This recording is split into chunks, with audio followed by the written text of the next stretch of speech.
Hello, this is Dave Redder. This is part 2 of a series of videos to help you understand how to call PHP API functions from jQuery Ajax and have multiple functions in one file. So we'll see how all that's done.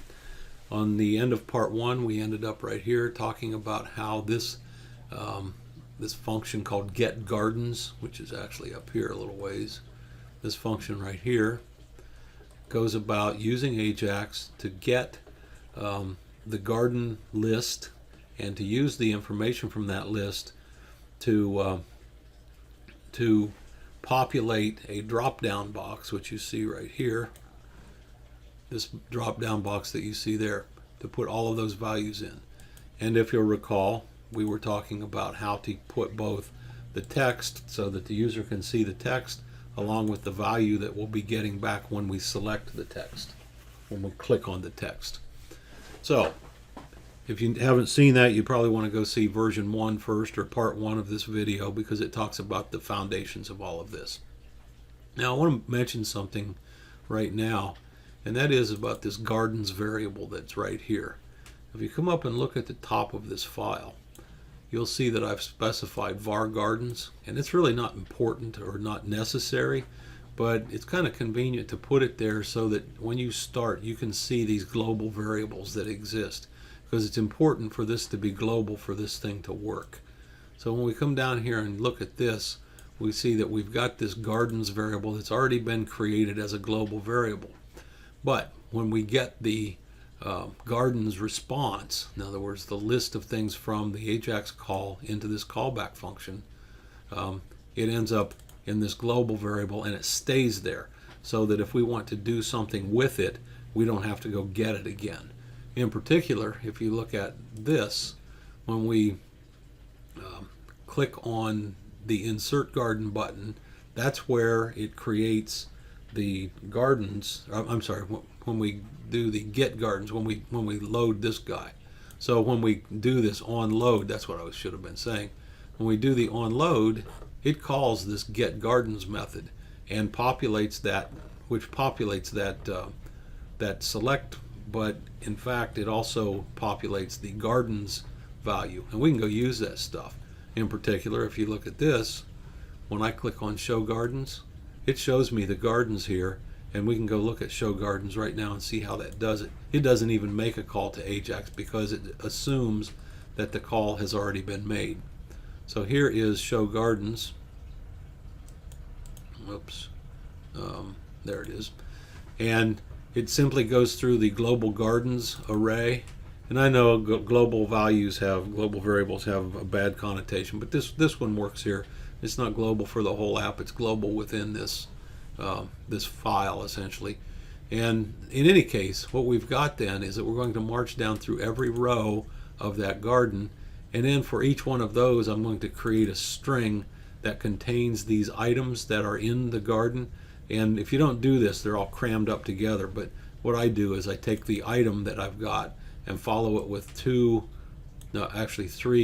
non-blanking spaces to make sure that I've got some decent space between these things, so that if you look at this, then we've got enough space in here to see that's 3 spaces. And I'm not doing much. We could do a lot more formatting. We could put this in a table if we wanted, but for the ease of this demonstration, we've got this, and now we can see what's going on. And if we know what the structure of the rows is, or of the database, you can get that. So that's what's going on here with show gardens. It's really a little simple piece of work that loops through each row in the garden, and in each row it loops through each column in the row, building this string. And when it gets done, it takes this garden list and adds the string with a break on it, and that's what makes them show up 1 per line. And when it gets done, it takes this garden list object and loads it into the gardens paragraph of the HTML, which is this guy right here. And that's why it shows up where it shows up in here. So here's the gardens paragraph. So when I click on the insert, and it inserts something, it puts this up into the other piece of code. or the other paragraph, results. So that's what I've got going here. I've got results, and I've got the gardens right here. What I want to do then is to show you how we go about dealing with the business of getting this started. I've already shown you that actually.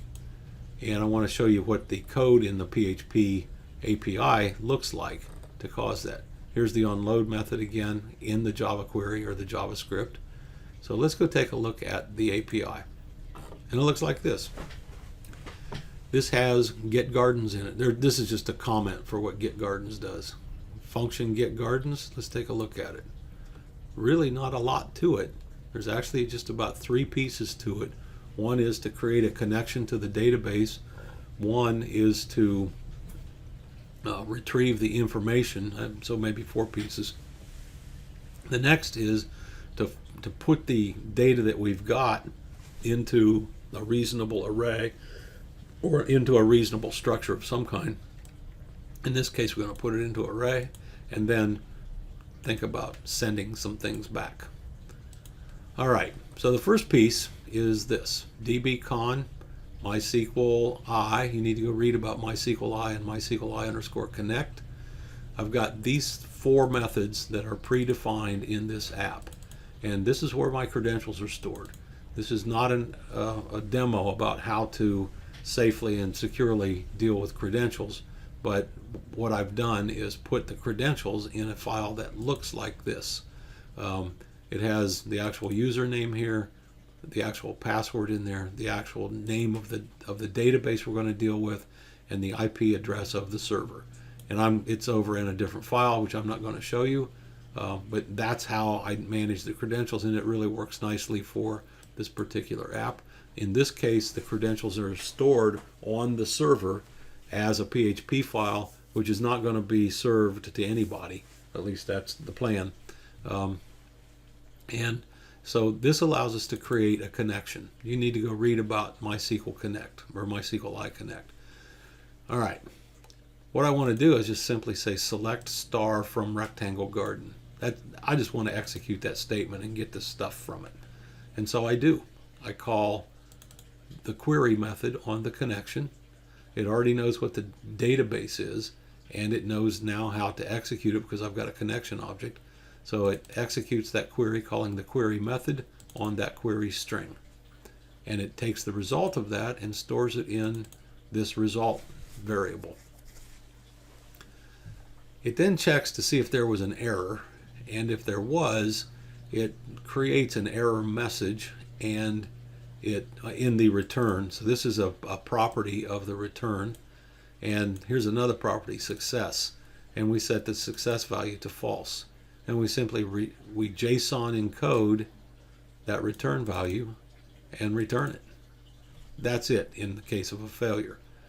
If it didn't fail, in other words, we're going to come on down here. Notice we don't have an else because we did a return out of there to avoid the rest of this code. What we do is this. I create a gardens array object. So I've got $gardens equal array. That's an empty array in PHP. I check to see if result has anything in it. Hopefully it does because it apparently got something. But it's possible that it won't if the query was successful, but there was nothing in the table. So we won't do this part if there's nothing in the table. But when there is something in the table, we can use result, the fetch array method associated with it. And what fetch array does is get the next available row from the result. So I'm really just picking one row after another in this while loop. So I get a row, and then I create something called all rows, and I'm going to put the row into all rows is an array, and I'm going to put all the rows into that array. But what I'm going to do is for each one of those columns in the rows, I'm going to push that column into all rows. So here I've got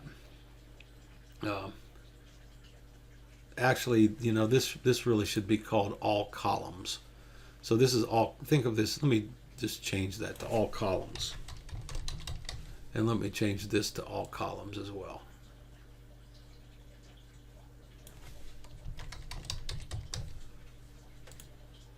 So I've got all columns here, and I've got all rows there. So I'll change that.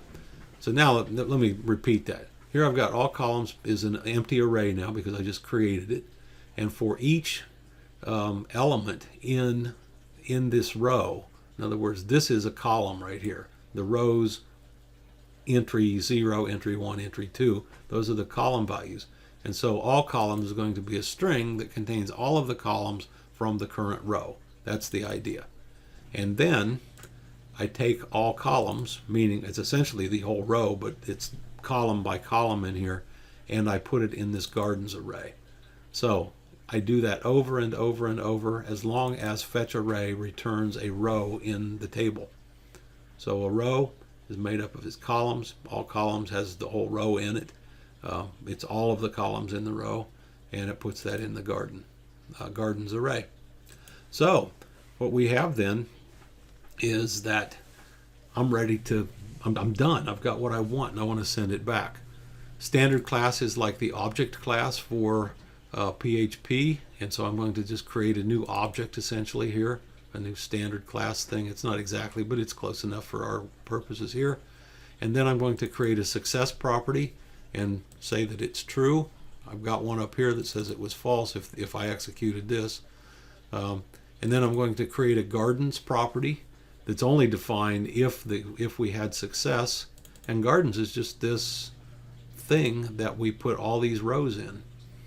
And then I've got a query string, and that's a good thing because while I'm developing at least, I can at least say, well, I wonder what the query string was, because if I've got it wrong, it's hard to see when you build query strings, as you'll see later.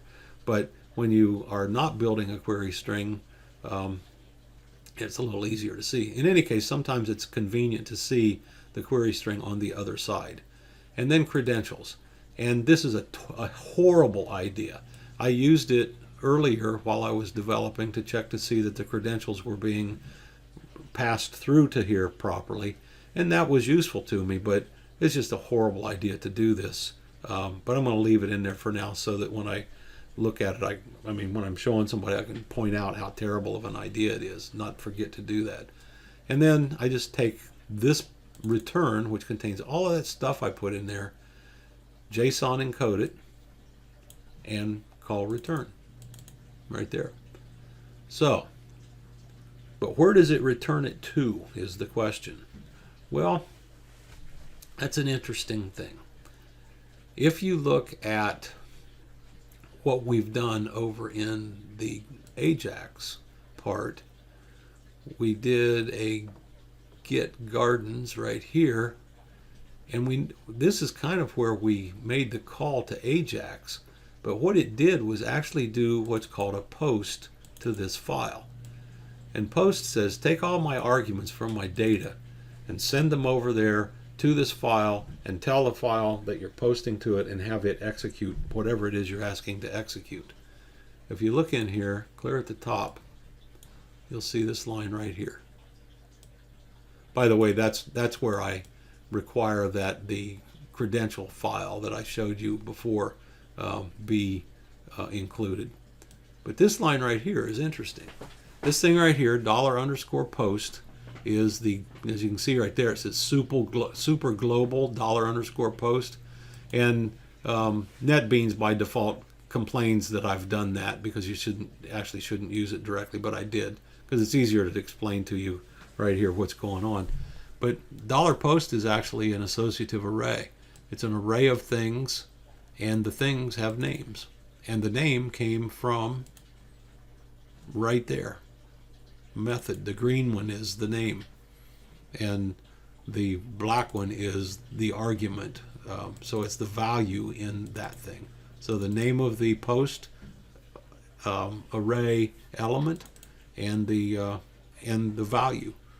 So if I come back over here, what this is because let me show you this. Let me go back here. What we passed in here to method was right here. We passed it into ajax get gardens, which is this call right here, and we passed in get gardens. So that's the value in method. That's the value that comes in here to method. And so this thing is the string get gardens. But then we tack on the parens. And now it says get gardens paren paren. And as a result, that thing right there is a method call, a function call to get gardens, to this method. And so this thing right here just calls this. And at the end, we return this JSON encoded string. Well, what does that return it to? It returns it to the thing that called it. And that's this thing. And so this thing takes on the value of the return value of this function, and as a result, that's what gets echoed. And so that thing that gets echoed is the thing that gets passed in to response in of the callback function. Kind of contorted, but it's beautiful. I mean, because it actually works. And it's a huge deal because we don't have to do what they call a round trip. If you don't know what a round trip is, then you need to go look that up with regard to HTTP. But that's the business of making these calls, and it allows us then to do what you're seeing right here. When I load this thing, as a result of the onload, it calls get gardens. Get gardens essentially calls through the Ajax post the PHP method called get gardens, and get gardens goes out there and finds all of these things, and in fact it finds all of this stuff, puts it in that gardens array, and I'm using both the gardens array for both of these things. For this one, I'm simply grabbing, as you'll recall, grabbing the name and the number of the main garden, which is number 2, and here I'm using the whole thing. I'm breaking it up into all these pieces to show what we've got. That's where I had those 3 NBSPs going, just to remind you of where that's at. So, a lot of details there, but the next pieces will go more quickly because now we know how to make those Ajax calls. We know what things need to look like in part over on the PHP API file, and we're good to go. So hopefully that was useful to you, and we'll look and make other comments later. There will be at least one more part to this series. Have a good day.